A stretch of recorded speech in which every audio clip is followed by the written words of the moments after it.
Okay. Hello and welcome to Two Maggies Up Top, that Premier League podcast fueled by the Magnums.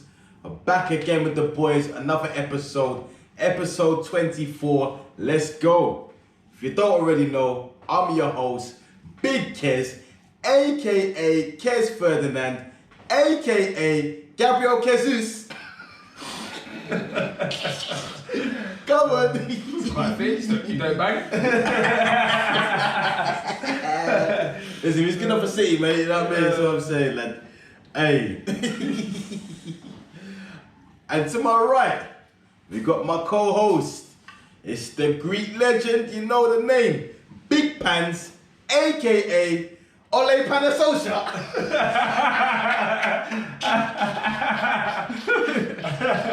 That's a good one. Oh, what you saying? What you saying, man? That's a good one. Yeah, I'm good, bro. I'm good. God, what? Episode 24. Fucking hell. They get better every week. Boy, yeah, man. Listen. He's holding some consistency at the moment. He is. Yeah, you know what? Shame about his Saturday performance, but you know what I mean? Did you score? For the listeners, because we did a poll on that. Did you score or did he last? Nah, I lasted. Oh, calm. I did not see it. Nah, listen, I lasted. When you say lasted, what was the minutes? Well, to be fair, the game ended 20 minutes early due to an unfortunate injury to the keeper. So for your eyes, that's just good. When the keeper gets injured at the game. You know, Kes was counting his blessings when it ended 20 minutes earlier, innit? Yeah. He's doing what ref? Protect me. Nah, he was trying to. I think that he was hurt. I can imagine he was trying to act and say, what ref? No, what? 20 minutes? Yeah. Deep down. Yes. Lads, lovely time. So you didn't score, no? Nah, I didn't score. You didn't score Monday, did you? I did score Monday. Come on. Was that a five-a-side team? Five-a-side team, yeah. No, we still lost, so I can't really celebrate it. I got moved to. Anyway, to my left, we've got my co-host. You might know the name, I'm going to tell you anyway. It's Big Lows, aka Jared Lowen. What are you saying, Lows? Good, yeah, man. come on. It's impressive, bro. Yeah, come on. It is impressive. He's got 24 episodes. Come on, we're still here, man. We're still I don't even here. know what that is times 3. What's 24 times 3? You've done it. Quick maths and that, you know? Yeah. What's that, 72? Is that 72? Yeah, something like that. Come on, quick maths and that, come on. So, 25 you know what? 72 diversified football names. That's a little skill Come there. on, come on, yeah, come on, I'm not man. gonna lie, yeah. Our names just rolls when we get guns. When it's Kes's name, he's probably have to think hard, fam. When it's our names, yeah, it rolls with something. rolls. I'm saying, rolls with something, fam. Yeah, You know what I mean? I should have started introducing myself as Niall. Excuse me, it's Niall. The government. Did I say Big Kes? Oh, actually, is that? Oh, man. Yeah, another one. Let's start jumping, man. So, first of all, I want to start off with an RIP. RIP to the Duke of Edinburgh, Prince Philip. Yeah. He passed away at 99, just shy of 100.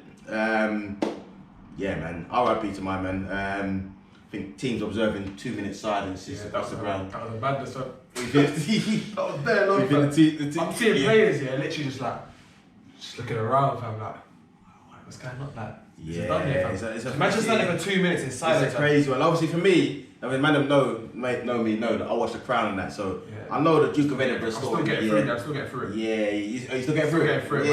Yeah. I got stopped by the Formula 1 team. Nah, listen, big up Philip, man. Man sacrificed his time in the Navy and that for the Queen and that. Yeah. Big up Philip, man. Nah, big man thing. So, Yeah, rest in peace. yeah, rest in peace, Philip, man. Just shy of 100 and that would have been nice to hit 100, but big man team. Must have been I ain't watched The Crown, but he's been on 1% for time, fam. Oh, fam, the judge he must be getting, yeah, is a mad thing, fam. A mad thing. I was about to say, yo, this guy's been hanging on for 3 years, fam. So I'm saying, Do you know what it is? Like, you know what I mean? Sorry, no to love it, yeah, but I've been seeing memes of this guy for years. years, sir. Yeah, nah, but It's the one where he's his face. Yeah. Nah, but listen, RIP. Man's got the Nokia 3210 battery, fam. Nah, rest in peace. Reliable, man. Nah, but rest in peace, rest in man. peace, man, on a real thing, yeah. And yeah, condolences to the royal family and that, and big up the Queen and that, obviously. Yeah. Let's. Yeah, me say yeah, fam. What was I saying yeah for? Let's move on. Let's keep No, you're funny, bro. You're actually funny. So, They got quid that.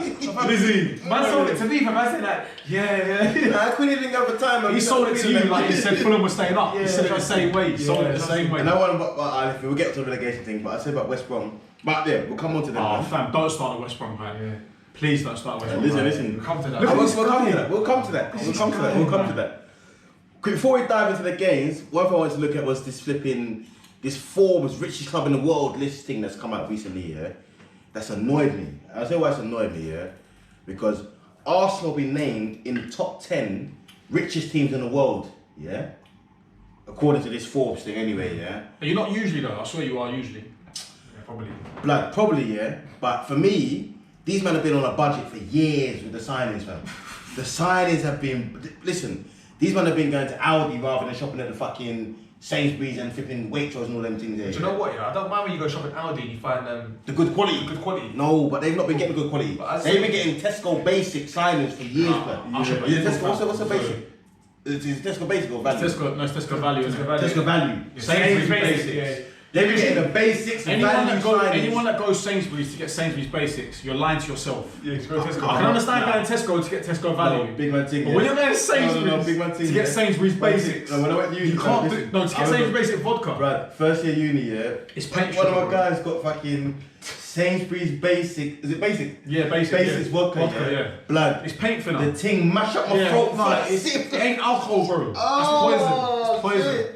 But I'm talking about after uni as a let's say an earning adult, yeah. If you're going to Sainsbury's to get Sainsbury's basics, no. go elsewhere, fam. Yeah, especially vodka. That's the one thing you want. Go as the Morrison or Tesco. Living your beans in it. Yeah. Nah, facts. I mean, I shop it. I shop in Lidl, fam. It actually bangs. I'm saying, fam. Aldi, Lidl, Lidl is decent. Oh, I'm gonna gas to you. I shop in Lidl. I think. I'll be real. Big man thing. Lidl. I don't know how Lidl has the products better than the originals. Yeah. They'll have fake stickers that are better than stickers. The Lux brand. Fam, blood.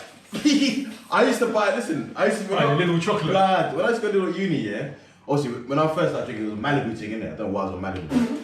I was on Malibu, yeah. Yo, face, man. Nah, that's what I got drink. Malibu and coconut. Them days, blood. Yeah. Pink schnapps. The pink, yeah. Oh, come on. But listen, I used to go Lidl, yeah, and they sold Cocoa Bay. Cocoa. Yeah. How does it taste nicer than the Malibu, blood? I don't even know where Cocoa. Because they just added extra 20% sugar. Blood. That Cocoa Bay was bang, yeah. And it was cheaper.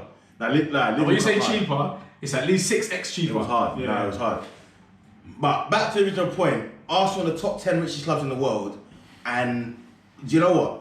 I saw that come out the other. Was it today? Was it come out or the day before? Yeah. I was like, listen, I don't care. Unless you're telling me we're signing Mbappe and them man in the summer, I don't care how rich you men are. All you're saying to us, man, is you're bumping us, blood. I looked at the list here and take out the English clubs from the list. Man United are the highest ranking English club. They're 4th on the list. You've got Liverpool 5th, Man City 6th, Chelsea 7th, Arsenal 8th, and then Tottenham 10th, yeah? With Man U, Liverpool, City, and Chelsea, yeah? And bear in mind, we're after you, yeah? Bruv, we share nothing in common with the way you man spend money. Blood, you're doing the work for them, blood.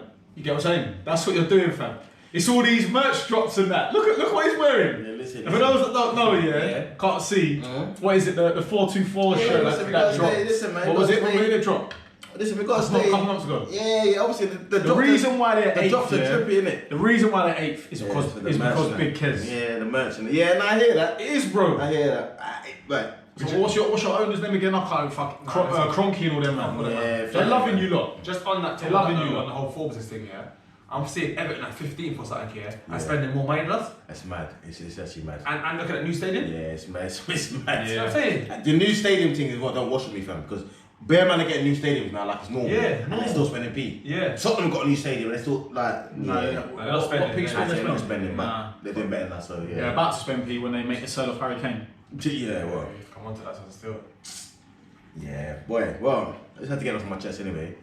I hear that though. Yeah, I do hear that. These man frauds, fam. Just stop buying the merch, man. Your chest is big, fam. That must be heavy on the chest, fam. You might need asthma pump in that. Clear it up. Let's jump in.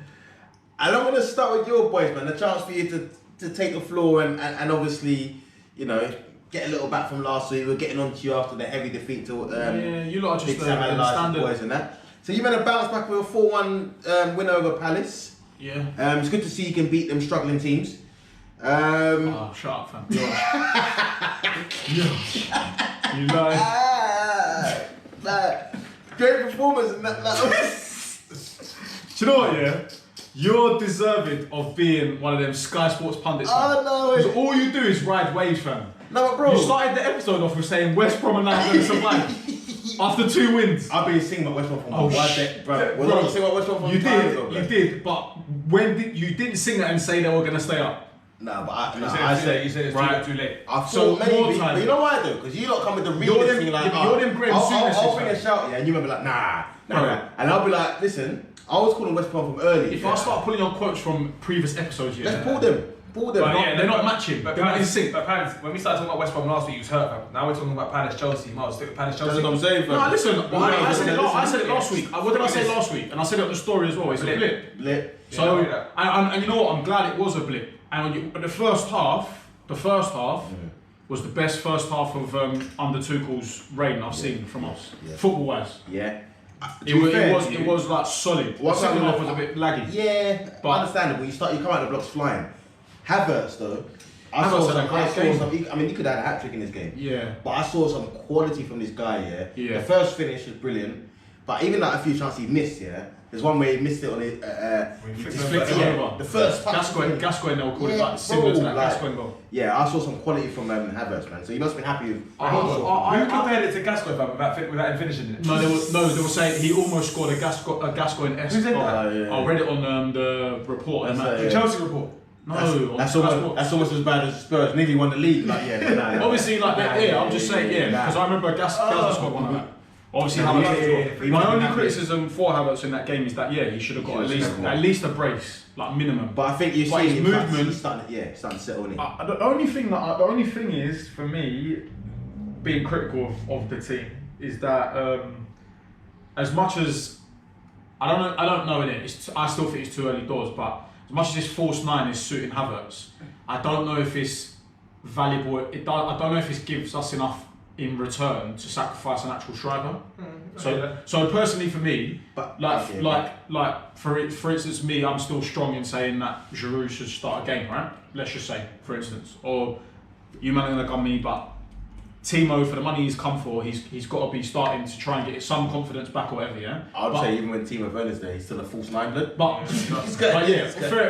saying, let's go with Giroud, yeah. But I don't know if the Havertz false 9 thing is giving us. Obviously, he played well in this game, but over a longer period of time, I still would rather have an out-and-out striker and Havertz as one of the two that plays off of him. Did they go false 9 against West Brom? Or did they go striker? Yeah, they did. 9. They did go false 9. Bit hard to say though, to be fair, when they had a red card and that changed the game a bit. But I just think you're getting the best from him now, or the better from him now. Regardless if he's playing false 9 or he's playing central.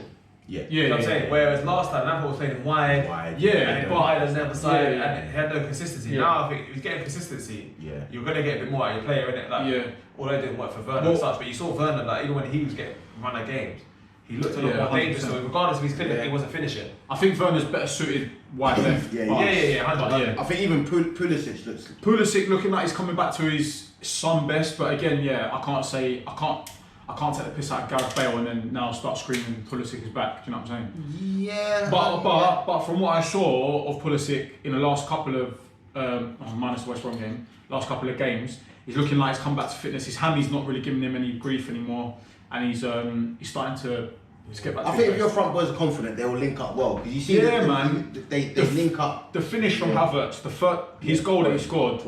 The composure he showed was what we've been waiting to see for all season, and hopefully, like, it's gonna take. He had coronavirus, injuries, and whatnot. I'm not making excuses, but hopefully next year he can kick on. Yeah. The thing with that result, I just think like obviously you only compete what's in front of you, and I think Palace have now got to a point where they're like they only need 3 or 4 points, and they're probably safe at the next kind of 6-7 games. Yeah, and they switched off, but they were poor. I'm looking at Benteke though, and he gets himself in the Belgium squad, scores in the build for Belgium. He comes back and then scores a Palace. I think you're not getting the same service.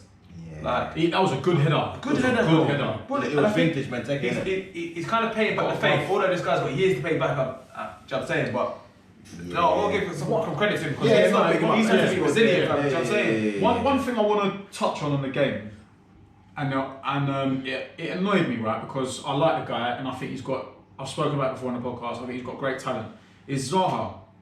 Now, obviously, watching the game throughout, I couldn't actually count. I think there was definitely at least 2 incidences, but you had Aspilicueta and Reece James, where and Mason Mount, 3. I think there was a couple more as well, where it got to a stage in the game where the players, Mason Mount knowing him quite well with England set up as well, and Reece James, actually laughing at him because the amount. He's not part of the England setup though, but yeah. I think they've played. Zaha played under 21s England, but he's. But they must have played. He must have played with them at some stage. He's got to Ivory Coast, didn't it? Yeah, he's been out for a few years, but yeah. All right. Regardless, though, it was actually for Zaha the amount of talent that he has, and I like him as a footballer. Yeah. It annoyed me how much he just whined the whole game, and when I'm talking like bitching, I'm talking bitching of like. I'm going to be more on the Chelsea side of things, right? But even looking at it as a neutral, there were so many incidents in that game where he's just falling to the floor, expecting a foul. He's moaning at the ref constantly, and so many like decisions where you look at him, just get up straight, think, big man, you're a good baller. Play some ball, bro. But and you know what? It actually pissed me off. But that actually annoyed me. Real, that's the Premier League in a minute, and there's going to be a few more instances. But he seems to be this like. He seems to expect it like. Well, he's one of the most foul players, isn't it? But it's almost like he's now got this thing where he's like, you touch me and it's like you have to fucking give me a foul. But you know, it was annoying. You know, it comes to so when you see some of the decisions that are given in the Premier League, as soft as they may be, I understand. When you look at what they're given, he's got a right to appeal for a lot of things. But some of the things, big man thing, by being real, a lot of them are not, in my opinion, not fouls. But when you see what referees are given in the league nowadays, it's like some of them are a joke. But it's not even fouls. It was like a ball would go out for a goal kick. Yeah. And he's like screaming at the ref, and like that's part of his game. You watch the replay and you're like, big man. Everyone don't even need to watch the replay. It's a goal kick. Why are you bitching? Just get on with the game. I think it's more frustration, man. I think probably it does come from frustration. I think he plays better when he's wound up a bit as well. So he gets himself wound up. I just didn't like. I don't like his attitude. And I guess if you're 4-1 down, you're gonna be. You're not 21 anymore as well. You're a big man now. But anyway, big win for Chelsea. Good win for Chelsea. Important win based on the results from this weekend, which we'll touch on. Yeah, man, keeps the top 4 battle very interesting. Did I put you in the top 4? It does. It for a split second and then West Ham. But we'll touch on that. That's the cup final. So the next game we'll look at is Man City against Leeds. So it's Guardiola against Bielsa again. And we know about Guardiola's respect for Bielsa. And again, it comes back to the Leeds spirit that we've spoken about in previous weeks, man. So it was City 1, Leeds 2. City have gone down to 10 men. We'll talk on the red card. Leeds gone down to 10 men. Sorry, Leeds gone down to 10 men. 1-0 up. 1-0 up. And we'll talk on the incident. But I just want to big up Leeds and Bielsa once again. You've gone to Man City, a team where normally you go there, you're fearing Man City. They're the champions elect. They play this great brand of football. You know, they're supposed to roll you over. You just come from the championship. But Bielsa's teams go there with no fear. We've spoken about this before. Go there with no fear. Even down to 10 men. I mean, they take the lead. Stuart Dallas, a guy that pops up in any position. Does a job. 2 great goals as well. Yeah, from him. Exactly. So the first one, take the lead. The red card. What do you make of that? It's not a red for me. It was harsh. Why do you think that? What was? And it was the captain. What's his name? Liam Cooper. It was a straight red, wasn't it? Straight red. He cleared. So the ref was give a yellow and then went to VAR. Yeah, it went to VAR. That was it. So he's got the ball and cleared it all day long, way before he's clashed with the man. And when they were saying about how again it's like a dangerous challenge, for me that is just a solid defender's clearance. If a man keeps, sorry to cut you, but for me, because I think the game is going, like you said. It's going unbelievably soft. If a guy goes to win the ball, before it used to be a case of, has he made contact with the ball? First. Now it's, okay, he's made contact with the ball. But he's taken that man. Where is his momentum taking him after? So if I make contact with the ball and I keep the ball, and then I happen to collide with you afterwards, it's dangerous because I've collided with you. But I'm like, there's always a risk. Once you go for a tackle, there's always a risk contact. So you're always basing the success of the tackle on how much of the ball you actually get. If I go in for that tackle and I completely miss the ball, okay, you've got an argument for it being rash or whatever. But if I've kicked the ball, where do I go after I've kicked the ball? That's just a natural follow through. So I'm just like, but it's also down to intent of the challenge. It's like when I said about the Thiago Silva thing last week, right? No, seriously, you're gonna try to bring that one back. No, it's true though, because it just backs up everything you've just said. His intent was to never actually. His intent was blocking the ball, not even tackling him. I think that's like the reason why. I'll tell you why I think that's a different argument though. Because for me, I could if you ask the referee to work at intent, you give them a much tougher job. So if I come in for the ball now and I slice you in half, but my intent was to block the cross, but I've missed the ball and I've gone into you. Yeah, I hear that. My intent's irrelevant. However, if I make contact with the ball, I block the cross and my momentum takes me into you, I'm thinking I've gone in to win the ball, I've won the ball, and if in winning the ball we make contact, I can't really control it. Yeah, you can't. So You can't. It's so a that's why contact. and that's what I think. So for me, it's not a case of he's started to touch him, whatever. It's has he won the ball? Yes or no? Firstly, as well. That's the first port of call. Exactly. That's the first question. If he has won the ball, then what happens after that? You can give him some leniency. If he's not won the ball, then for me, whatever happens to him. I felt sorry for Cooper. In my opinion, it's just two things. The reason why I was looking at my phone, I just want to double check. Leeds took points of Man City as well. Drew 1-0 at home. 1-0 home. So they've taken and 4 points of they Man pressured City. them in that game as well. Pressured them. I had to double check that. Yeah. And secondly, for this, in football nowadays, it's red card. I think we all agree that in football nowadays, it's red card. Nowadays. But I agree totally with you lot. For me, it's not a yellow card, no, it's red card. So the guy's got the ball and then follow through. Yeah. Listen, if my man's gone through to tackle, got the ball, and then flexed his leg back and then extended it again, okay, I understand. But my man's gone got the ball and then it's gone up it's gone up high. But I'm thinking, my man slid in it. It's one of them things. He got the whole ball. He cleared the ball. So once you've won the ball and the man's behind it, what do you want him to do? Win the ball and then chop and this is where my next point is, and just to finish off, is the fact that for me then, the yellow card was probably acceptable because, and why I say that is because you have won the ball and you have gone a bit high afterwards. And also, is that clear and obvious error? If the ref's giving a yellow card, that's what's annoying about VAR. Listen, there's bare we've got an even bigger VAR blunder to talk about. But this whole VAR, the whole clear and obvious thing, for me, you shouldn't be changing anything if it's not clear and obvious. And clear and obvious is, I look at the screen, I'm like, okay, I made a mistake. I look at the screen, I look at the screen again. I think personally the issue is the clear and obvious thing is subjective because what might be clear and obvious to one man, it's debatable, isn't it? Yeah. So when you say, if he's made a clear and obvious error, how are you defining that? I think as well, it's just because the rules are just so mixed and complicated that this is the reason why this year has probably been some of the worst reffing I've ever seen. Because we've said it before, and like Lowey's saying, he's given a yellow card now, believing that in his mind that is a yellow carded challenge. Yeah. And I agree with it. I mean, personally, I like the physical side of the game, but the yellow card I can understand why you'd give it, right? Yeah. But now you've knocked that ref's confidence in saying, well, pulling it back, go look at the screen, big man. Yeah. And you're pressuring him to send him off. So next game he's going to go out there and he's not going to be so demanding on his cards or on his decisions, and he's going to more so over time. These refs said it before. Might as well fuck them off and just have him fucking VAR doing it. But it's sad to see, and it's not enjoyable. Like, it's bullshit. Luckily here, for me, I say it didn't affect the game. Leeds end up winning still, innit? Yeah, and that's why I want to come back to before we move on. Big up Leeds because the mentality they've come up with. Some people call them naive at times. When they lost to Man United, Gary Neville called them naive and whatnot. But how many teams get promoted and going to Man City, winning away and not losing against Man City? 10 men, you know what I'm saying? That belief, as I said, I'll come back to Bielsa. We spoke about him in the early episodes. I rate this brother highly. Yeah, he doesn't get all this praise from all these managers for no reason. Yeah, Pochettino, Guardiola, he doesn't get no respect for no reason. And what I want to say is, big up Leeds, come up from the Championship, continue playing their way, and show that when you've got an identity, that will take you a lot further than this whole playing. Survive. Yeah, exactly. And that's why, for me, I'm not saying they're going to get relegated next year. Oh yeah. Where Sheffield United would straight away. Yeah, you said fair play, fair. Big up Leeds, good free points. Let's kick on anyway. Next thing we'll look at is Tottenham Man United.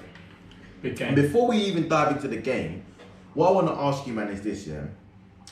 is it now time to start throwing a little bit more respect on Ole Solskjaer's name?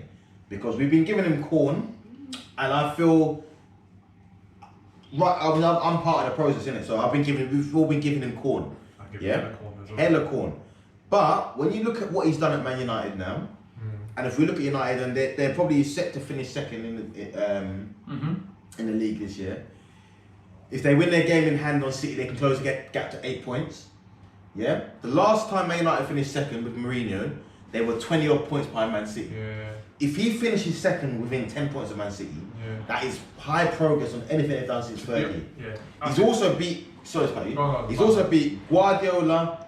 He's beat Pochettino, Tuchel. He's beat Lampard. He's beat all these top managers. He beat Tuchel. Yeah, beat Tuchel. Yeah. Right. Well, PSG won. PSG Tuchel. Yeah. Sorry. No, you mentioned Chelsea. That's a Tuchel fan. Yeah. We also got Premier League though, bro. That's gonna go to Champions League now. Have you played Chelsea this season? Yeah. No, dead games. 2 dead games. Yeah, cool. But anyway, managers. I'm talking managers. Yeah. That remains. He's beat Tuchel. Yeah, he's beat Istanbul. He's beat Bachcha here. He's beat. I'm ready for the end. Yeah, he's beat Bielsa. He beat a lot of these top managers. He has. And like I said, he's improved Man United. Let's be real. From what he's inherited, right? Is it? So what I'm asking is it time to start throwing a little bit more respect on his name? I'm gonna give him some respect. I'm not gonna say he's a great whatever. Is it? For me, if he gets second, I'll give him some respect. But to be fair, I look at my team. I look at how you man with the Lampard team. I gave him respect when he finished 4th with that team. Same thing for Oli. Don't get me wrong. In Inshallah football, it's still the same thing for me. You know what I'm saying? But now you got Pogba back, so it's Inshallah Shalab. You know what I'm saying? Instead of, but this is what I'm saying. At the same time, you're Man United fan. Nah, but this is what I'm saying. So the respect is there, and I'll give you respect, but you're still the Man United. Can I just come back with that? Because the reason why I say that is because we say they're Man United, but it's like us saying we're Arsenal. No, we're not though. That's what I'm saying. No, but we are Arsenal. That's what I'm saying. So when you say you're United, that argument that you're United is a bit dated now because it's exactly. Nah, it's not dated. Who you are as a club doesn't give you any divine right to be at the top. No, we look at the table this season. Never said that. That's what I'm saying. What I'm saying, we look at the table this year. You got West Ham challenging for Champions League. You tell them they're West Ham, they should be nowhere near that. Leicester City going for Champions League for a second year in a row, going again. They come up from the Championship in 2014. So what I'm saying is, who you are as a club in your history, it doesn't necessarily. No, it doesn't. This is why I say sometimes I think with Man United, we know they're a big club in the whole Fergie era. But sometimes if you break it down and look at what he's done or what he's doing, I just feel like maybe we've been a bit harsh on him at times. Possibly. Possibly. You know what I mean? I'm not putting him amongst the elite because I don't think you're elite until you win them. Exactly, and obviously Mourinho. Tease. And obviously Mourinho said it. A quote from Mourinho made me laugh. He was like, "I've won Premier Leagues, not a Premier League. I've won Champions Leagues, not a Champions League. There's only one manager that can argue me on what I've accomplished, and that's Guardiola because he's won everything I have. Not a guy that's got no trophies and just 3 points." And I thought, right, that's a valid point, yeah? That's a valid point. However, the flip side was, when I saw Solskjaer come out in the interview post-match and talk about if his children went down the way his son did, they wouldn't get fed, yeah?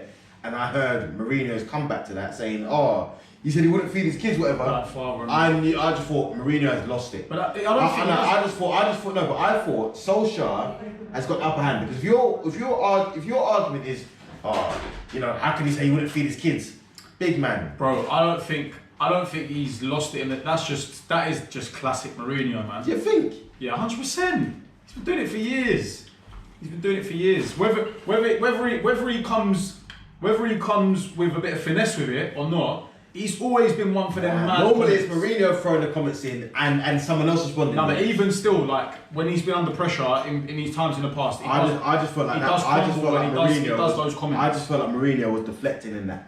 Like he's been doing that for years though. Trust me. That's what I'm saying. So the old classic Mourinho was setting pace on them interviews, and whatever. Yeah. This Mourinho is deflecting. Mourinho's not been setting pace for time, fam. That's what I'm saying. Yeah. It's a different Mourinho to the days when he won Champions League. But is Solskjaer learning a thing or two about his mind games and that? All I'm saying is Solskjaer's doing a good job. Man. He's doing a good job. He's getting United in second place. It's a good job. Like, no, it's a good job compared to what you're playing around, what's around you, innit? Yeah. And he deserves credit because they're turning these man into.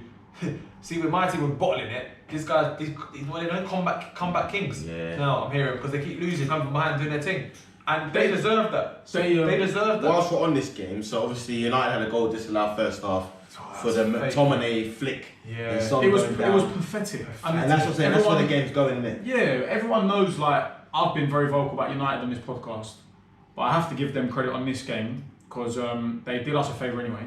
But also they turned up, come back, like Lowey said, like beat Spurs, played a good game. Pogba was good.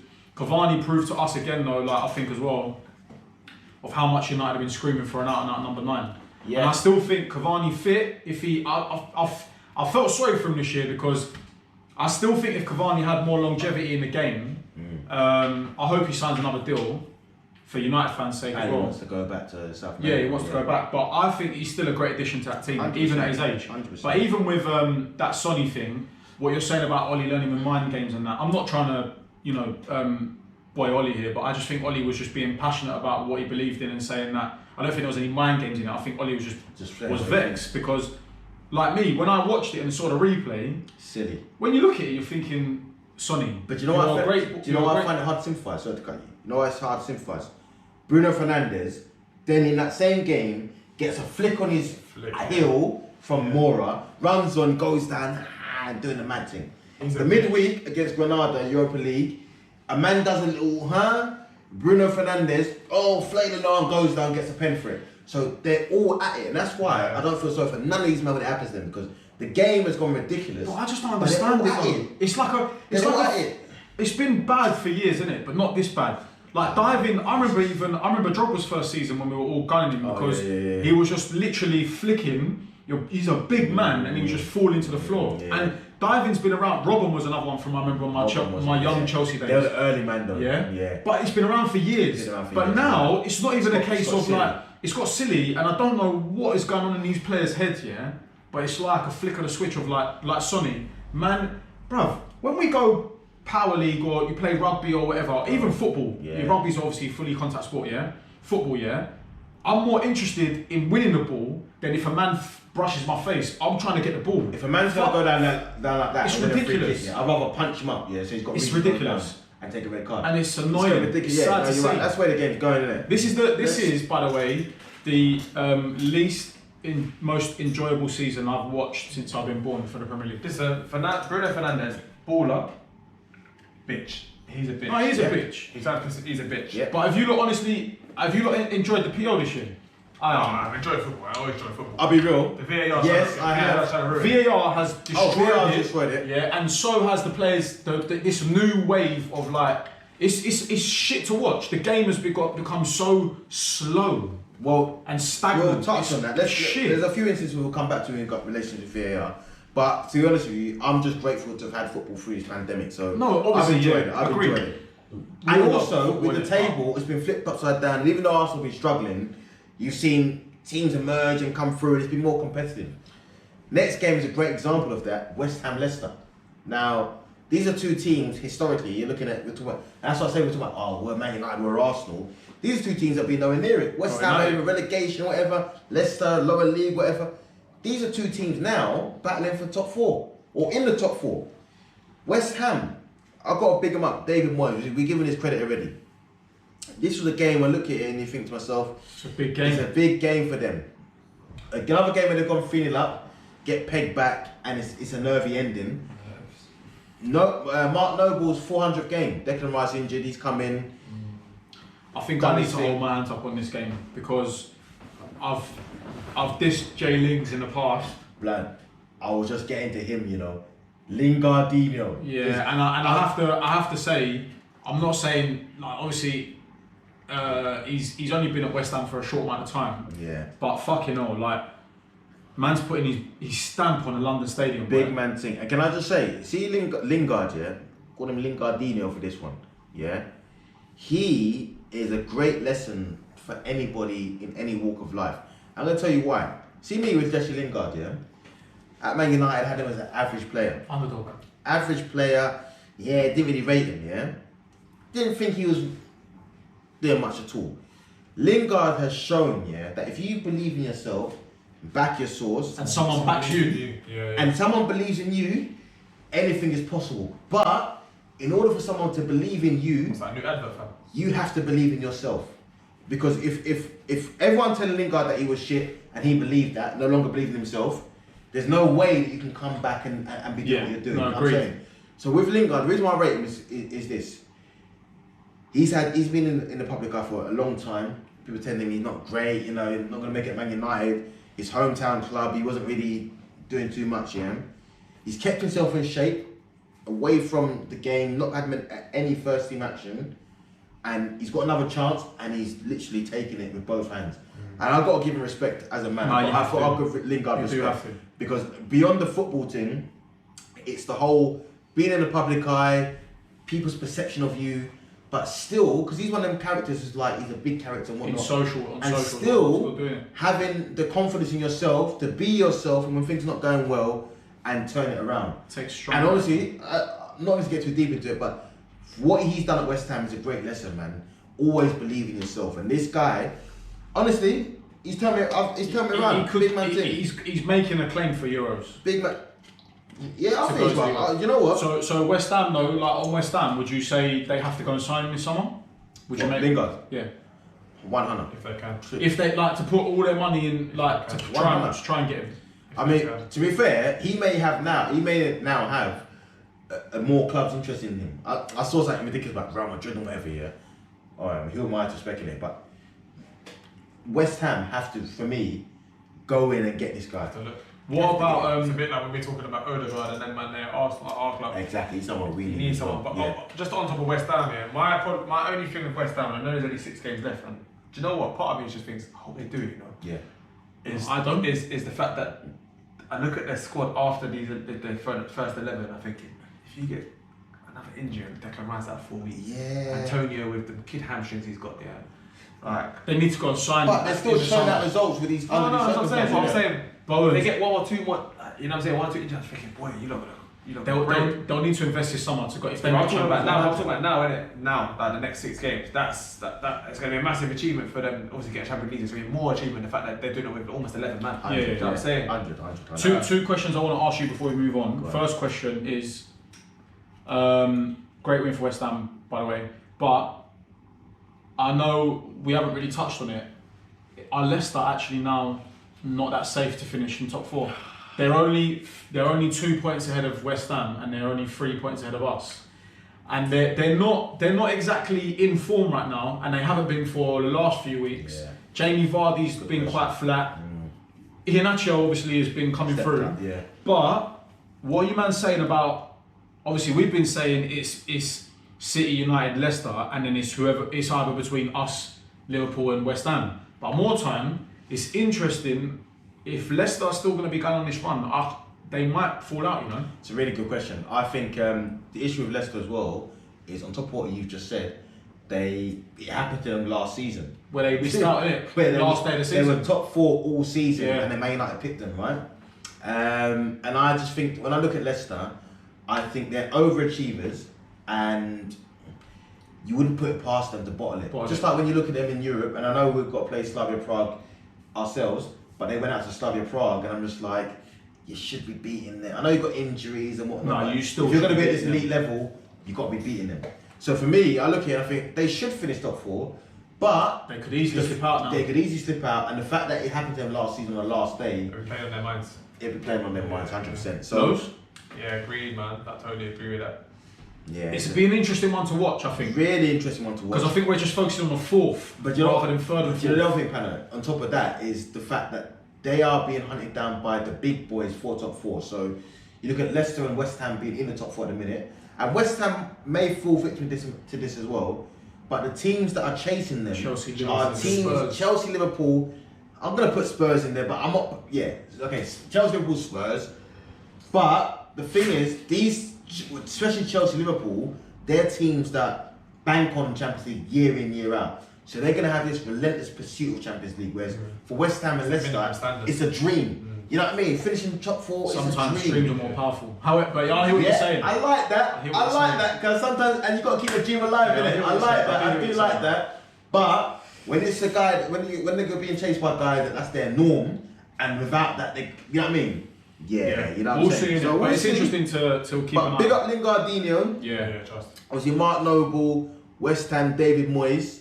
And that Nacho scored again as well, so I've got to big him up. 2 goals, great goals. Yeah, but that race for top 4 is very interesting, and obviously I'm sure you'll keep a keen eye on that. Yeah, with your boys chasing it down as well.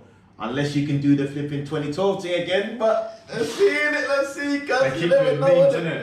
Everything. Saying it's all happening in sequence and that. Yeah. I don't feel what you're saying. Let's I don't feel what you're saying. Next game we'll look at is West Brom Southampton. Now normally this game wouldn't have much importance, but Here he is lows. all I'm saying is, West Brom having beat Chelsea 5-2 the week before, they're confident. They've come to the game against Southampton. All I'm saying is, could this be the greatest of breaks Big Sam Allardyce escapes? And all I'm saying is, no! They turned up, they turned over Southampton 3-0. Yeah, 3-0. It's too far, bro. Listen. It's too gone. You're even saying that Fulham are gonna get relegated, yeah? Possibly. And West Brom are behind Fulham. But they got a game in hand, and if they win that, they've got 3 points. Yeah. I can't see it. I mean, to be honest with you, first of all, let's start with the positives for West Brom. They scored 8 goals in the last 2 games. But do you know what though? I want to go before that because I'm looking at, I know you're talking about the attacking. I mean, you posted something about 20 Cruz today and talking about like the team, innit? Yeah. Sam Johnson. Oh yeah, because big him up. This guy's got to get credit because he's had a great season in a relegation team. In a relegation team, he's a good keeper. Made no mistakes. As a keeper. Leading to goals, yeah, it's crazy. And do you know what? If he was playing in a top 6 team or top 8 team, he's going to be England's number 1 on the form he is. No, I agree. Because he's playing for West Brom, he ain't getting that. I agree. But the fact he's got a call up for West Brom in the team that's bottom of the league, bottom 3. Conceded 59 goals. It says it all about his season, and you know what? He deserves all the accolades. So big up him. This game also brought another. In fact, I think that the VAR decision. This one, obviously, in this game. This one for me is the worst to date. Yeah? It is. And for those that don't know, it was Diagne scored a goal. Yeah. And I told you about Diagne, no? I rate that. He scored a goal. Yeah. Now he looks in an onside position, but the linesman's given offside. Yeah. So obviously you got VAR there to intervene. VAR has not ruled on it because Carl Bartley is apparently standing in the way of the VAR camera. No, they called it offside. So it was given offside. They didn't give it as him.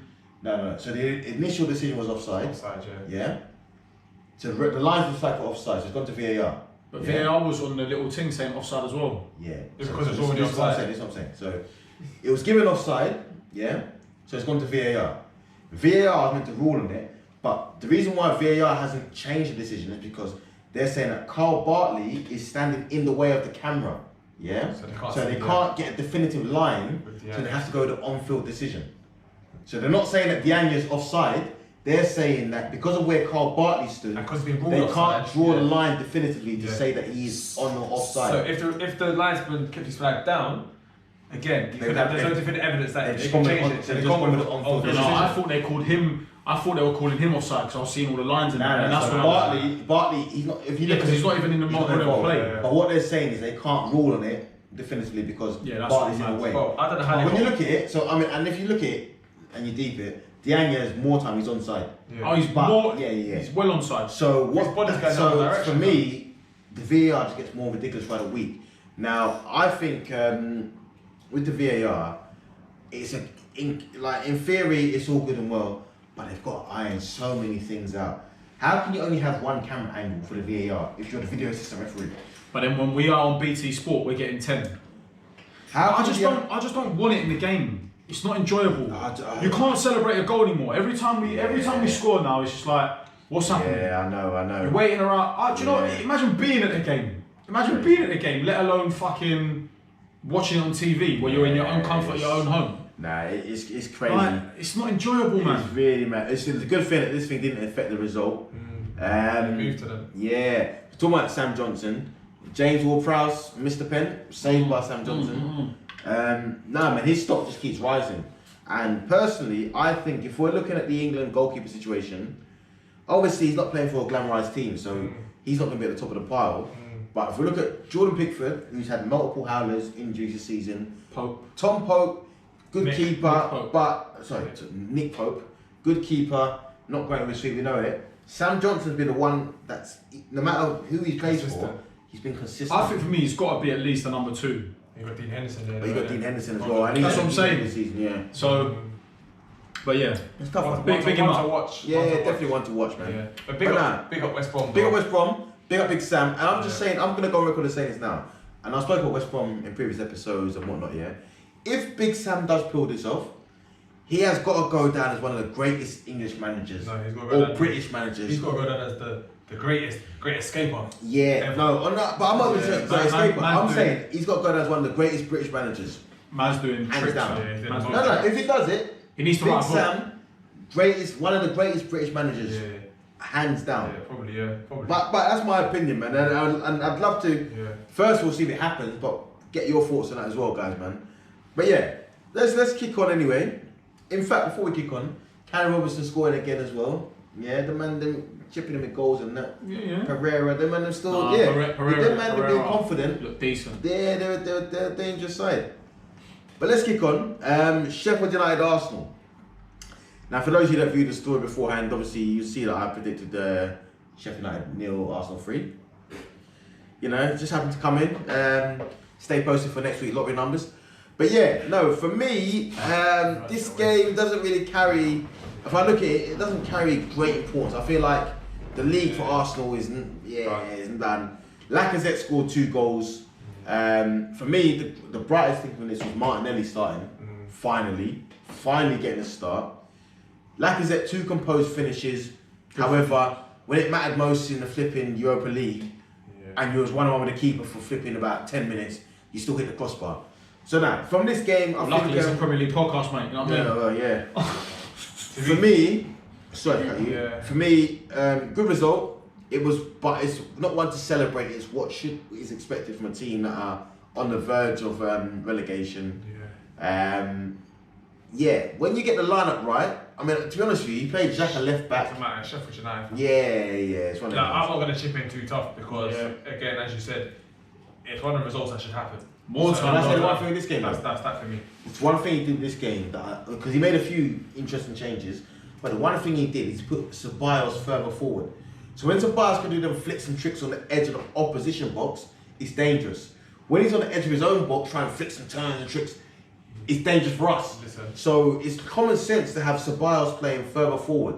If Odegaard's not going to be fit, play Ceballos. You could have paid me further forward against Sheffield United. Now, honestly, don't think about too much of this. Can't think too much yet. Last week when I said about Sheffield United, you're going to go there and beat them, he was unsure on last week's episode. Well, listen, in the home fixture this season, we only beat them 2-1. So you were always going to beat them, man. But what I will say on this game when I watched it is that first Arsenal goal with the Ceballos intricacy. That was a vintage Arsenal goal. Yeah, lovely goal. Old school. However, it was expected that you were going to win. Exactly. Can I just say though, I've got to big up Granit Xhaka. He went left back, and he had a great game. Well, a good game against Sheffield United. However, I've got to say that for me, I'd rather see him there than Cedric. Not nothing against Cedric. See him win at left back than Cedric. So where's Tierney? Tierney's injured. When you want to see him left back over Cedric, fam? Yes, because Cedric, if you look at the goal we conceded in the Europa League, it's him always coming inside. He's not being natural left back, right? Granit Xhaka, I'd rather have a left footer at left back than Cedric. Someone always cutting in the whole time. It unsettles the balance of the team. The corner we conceded in the last minute against Slavia Prague was due to Cedric. Not blaming him, I'm just saying that I'd rather see Xhaka or Saka at left back than Cedric. You watch Arsenal more than me, boy, so yeah. I'm more time. I'm not seeing Xhaka as a left back. No, he's not. He's not playing that too often for us, but yeah, he can do a job, man. Yeah, I'm not gonna lie. Sounds like you tried to make some talking points for this, because this game was an easy 3 points. It should be. That's like to talk about. And the big test is on Thursday. You know what I'm saying? On Thursday when it matters most, when the pressure's on, you get it. Fact. So we'll see how that goes. Let's kick on. Next game is Liverpool Villa. Now this was an interesting game. Liverpool won 2-1 in the end. Villa took the lead. I want to start with VAR again, because Liverpool had a goal disallowed, their equaliser. In fact, before I even get to the equaliser, let's start with Villa. Took the lead. Ollie Watkins scores again at Anfield. Great finish, good assist by John McGinn. Big up Villa for the fight they're showing this season, massive improvement, right? But Liverpool had a goal disallowed for offside, VAR. Again, it's just like it's not even clear where they're drawing these lines anymore. Like, that's my problem with this VAR thing. Right? For me, the camera has got to be fuck all this angled shit. The camera for VAR has got to be what the linesman sees. And let us hear what there needs to be a camera that needs to run. They need to have a camera built into a set of like a reel. Yeah. Is that what they're called? A reel or like a set of whatever. Both sides, and the cameras needs to just go run and follow sensors up and down the pitch. And let us hear all the time. And let us hear what's being said. Was this the one where the hand was offside, but they didn't do the line of the hand for the defender? That's what's confusing, because for the attacker they do it from the t-shirt line, but for the defender is where the hand is. And it's like it's confusing. It didn't make any sense. It didn't make any sense. Guess what? If we got rid of it, it would actually be better. Let's go back to fucking. Let's just go back to it, lads. Fucking hell. So yeah, dodgy one. I mean, Liverpool fought back in the second half. Again, the thing back with VAR, it's had a great escape. That's had the great escape because the results have not really been touched. You get me? This weekend, it's annoying, bro. I want to big up Trent Alexander-Arnold though. 90th minute winner for his club. Great finish. And this is one question I want to pose. Has he got tripped? He looked like a little shape. Might have a little shape. I think he's going He's combed it as well. He's going through better times. Last time he was stressed, innit? Yeah, it's better for him. And it was picky in that. It's better for him. I saw the end of the game tagline from Sky, you know, like when it gets to full time. Yeah. And it was like tar very much when they did TAA. And do you know what? And obviously, he done that in front of Gareth Southgate as well. So he could have done the same any harm. What I want to say about him is, credit to him, first of all. Great finish. We know about his technical ability. My question, and I asked you this earlier, could he not do a job in midfield? Because the way he strikes the ball, I mean, when we look at him as a right back, the biggest criticism of him is that, he's not great defensively. But he's great on the ball, he's great passing, great shooting, great free kicks, great ability. And you see him from the finish, he can finish as well. Can we not put him back into the midfield and have him as a midfield option? But the problem with that is, I think, sorry, Cam. No, go on. The fact that a lot of these teams now do not play with midfielders on the right hand side. We play with right wingers or right wing backs. Well, yeah. So for me, is he a right winger? No, because he ain't gonna read for me. No, I don't think see him. Right, I swear. Yeah, see him. Why not? He could dictate the game, but I feel like he's got a lot more energy than that though to sit and dictate. For me personally though, I just think it's a case of everyone's actually being too harsh on him, because the kid is a kid still. He's 21. But he started He's an unbelievable footballer. Yeah, right? that's Regardless of us saying he ain't that great defensively, he's one of the best right backs in the fucking country. Yeah, so at the end of the day, I just think again it's a case of pundits and critics being too harsh on a guy that actually is we're too harsh on him because we actually expect the best from him every single minute of the game. So Trent, big up yourself, go do your thing, and you're one of the best right backs. Can I just say though, Liverpool seen a different team when Jota's back in the team. You know? Oh yeah, Jota was big. That signing was. I'm still thinking, where's our scouts man? I say this all the time. Where's our scouts man? I'm signing fucking Pepe fam. On some dickhead thing. Trust me. Hey, you sign him. Let's kick on though. Let's kick on. So next game we'll look at is Burnley Newcastle. Now I'll be real. I've given Newcastle their fair share of flack over the recent weeks, right? Now, again, I'll be honest. I backed Burnley to win this game. I thought, you know what? I've not seen much from Newcastle over the weeks. Even though they play well against Spurs, I thought, you know what? They're missing a lot of blood. As soon as I saw the lineups on Sky Sports, I was like, The bench. All I see is the first thing I saw, when I turned the game on. And good news for Newcastle: Wilson and Sam Maximin back on the bench. Almiron starts. I'm like, fam, what? On top of that, bad news for Burnley. Nick Pope out with a shoulder injury. So Bailey, Peacock, Farrell starting in goal. I'm thinking, blood, he's the only reason why I touched Burnley, blood. Anyway, the game starts now. I'm thinking, come on, Burnley, like, do something. Come on, They Burnley. go 1-0 up, They go 1-0 up. I'm thinking, okay, calm. I'm thinking, listen, these men need to be at least 2-0 up before Sam Maximin. Wilson, okay, cool. But Sam Maximin comes on. Blood, it's 1-0 at half time, I'm sitting there thinking, within about 5 minutes, Sam Maximin be on. He gets the ball, dribbles past, come man, cuts it back, No, hold on. He draws 3 man in. Draws 3 man. It's hard. Murphy licks It's it. 1-1. Murphy licks it. Go. It's a Great good goal. Good finish. But it's the way he draws 3 man in. Bro. And He's a great player. Then the next Doesn't one, deserve to be at he gets the ball in his own half, Carries. runs through the whole field, draws both CBs in, does them both with one chop and puts it bottom corner. I'm just like, But So man played 30 minutes. Man played 30 minutes, got man of the match.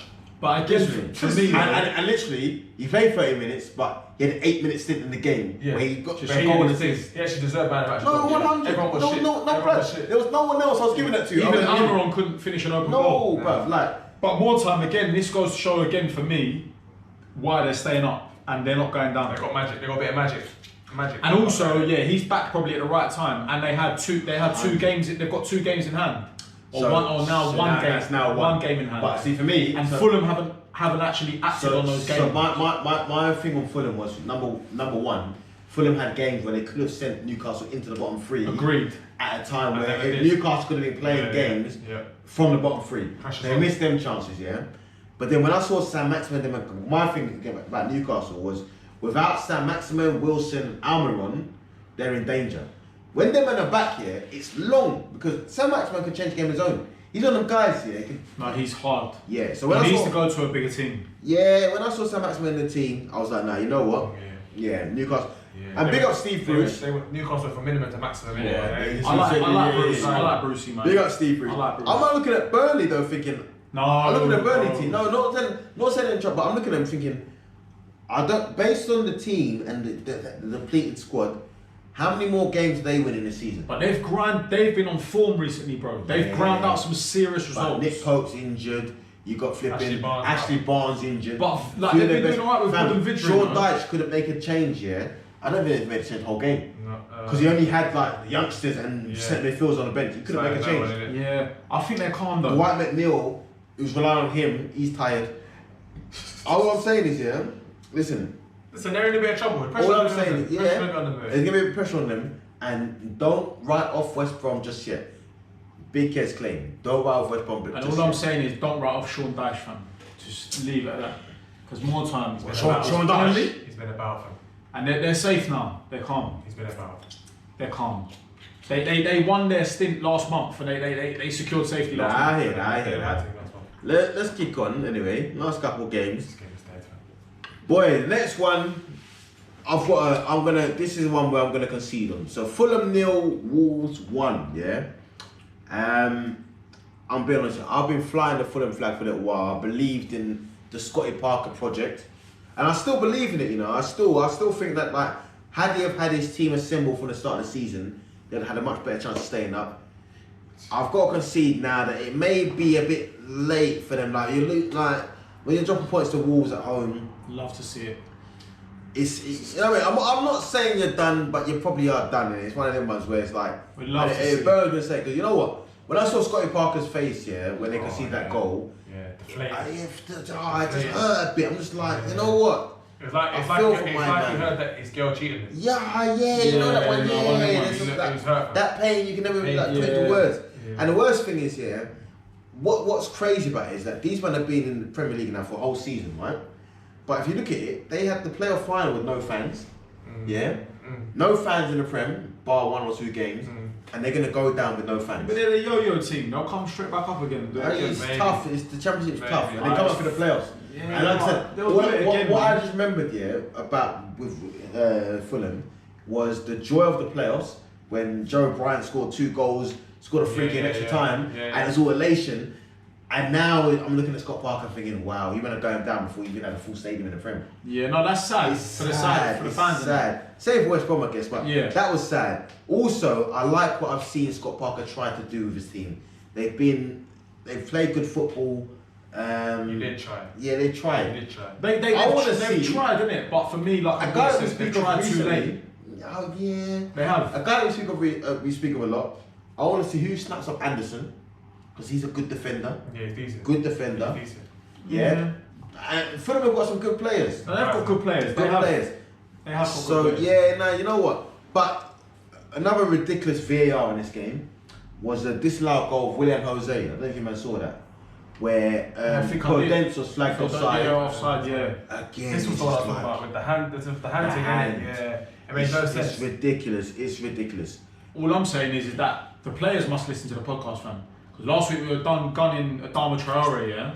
A man greased off his elbows, run past man and smashed it. Did he grease it though? Because he didn't even look like grease. It was greased. No, you were greased. By the time he scored, the grease had worn off in it. Yeah. Big man, you don't need the grease on your elbows. No, but they must listen. They must listen. Well done. Because you know, he slapped it. Yeah, but I'm not gonna lie to you, my keeper. If you're getting beat like that, it was a strike. It was a rocket. Man. And if your legs are that wham, that had half his bicep in there. Big man thing. If your legs are that wham, I'm expecting you to lick the ball. And the keeper save it, and it's still a goal. You know them ones? Man, catch it. Yeah. But the keeper that's what it should be. The keeper didn't do that. No, but the keeper didn't even touch it. That's what I'm saying. So it's either the keeper shook or it's poor. Yeah. Either way, he's a good keeper. Yeah. It's poor from Areola. Poor.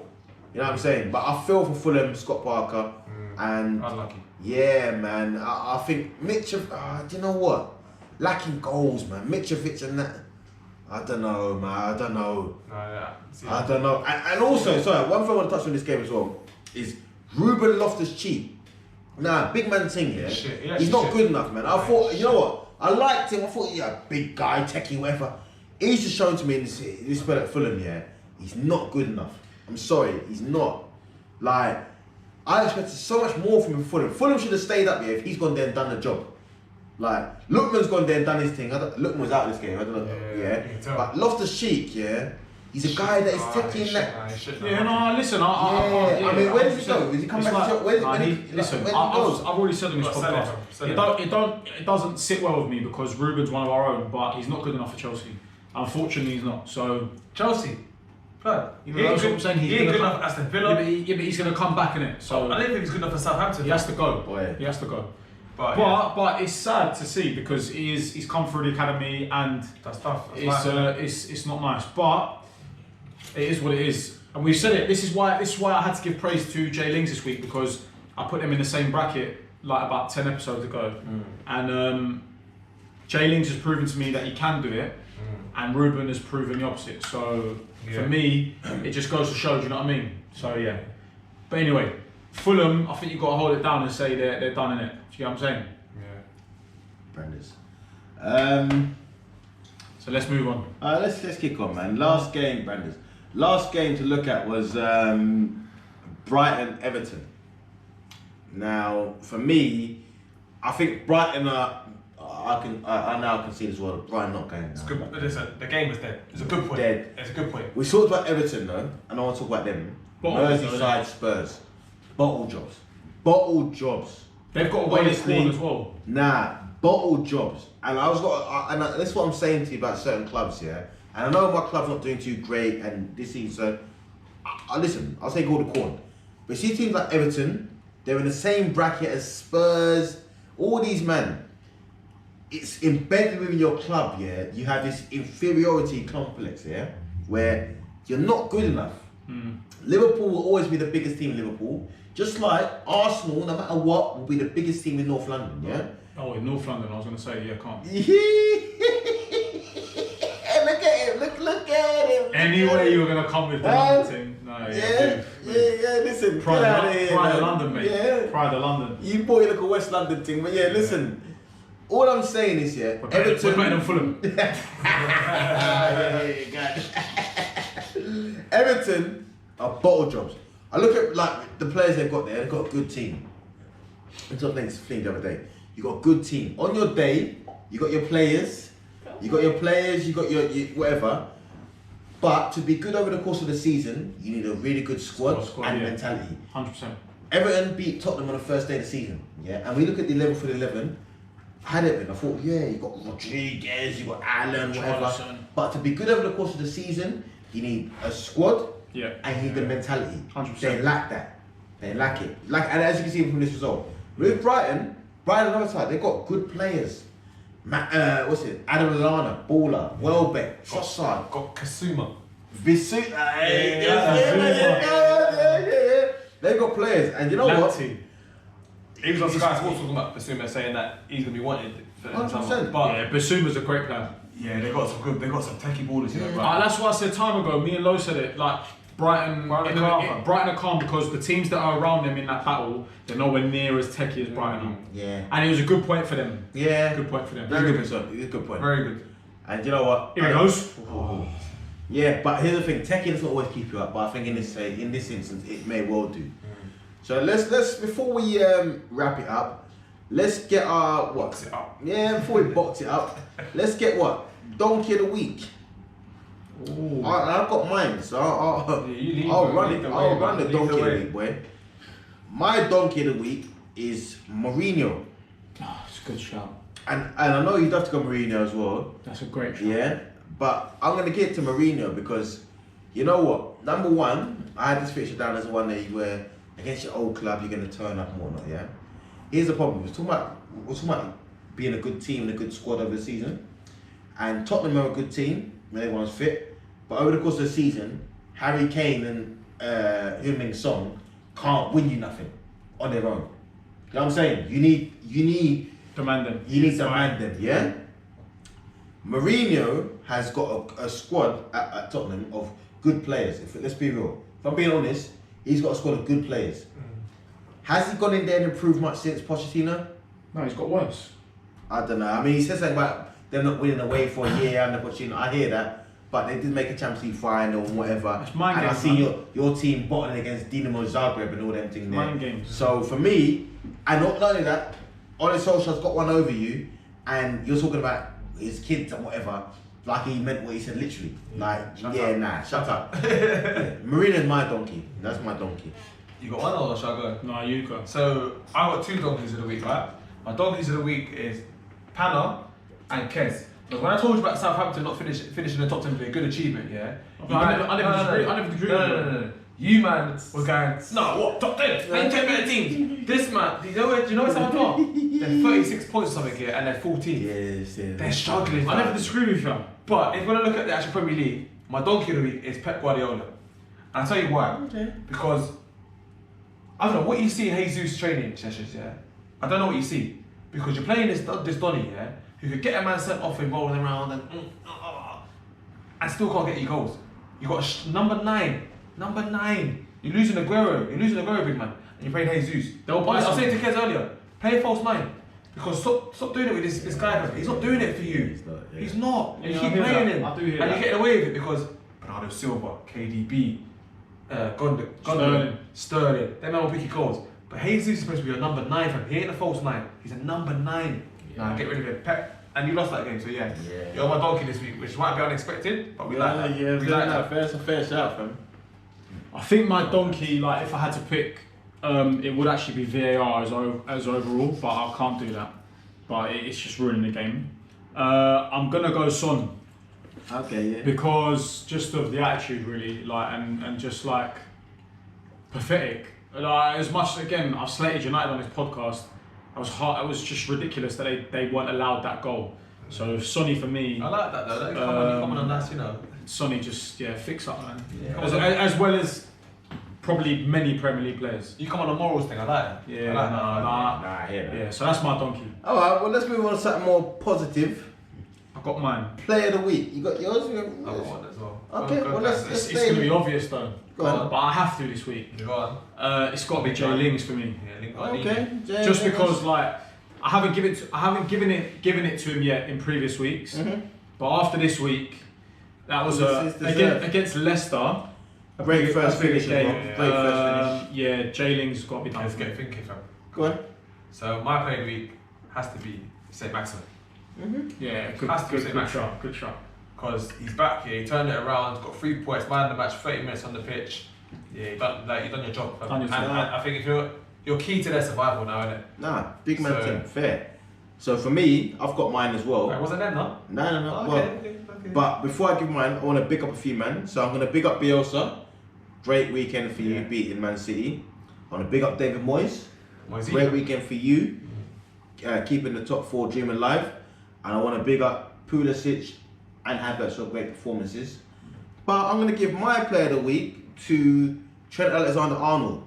Been under heavy scrutiny recently. Heavy scrutiny.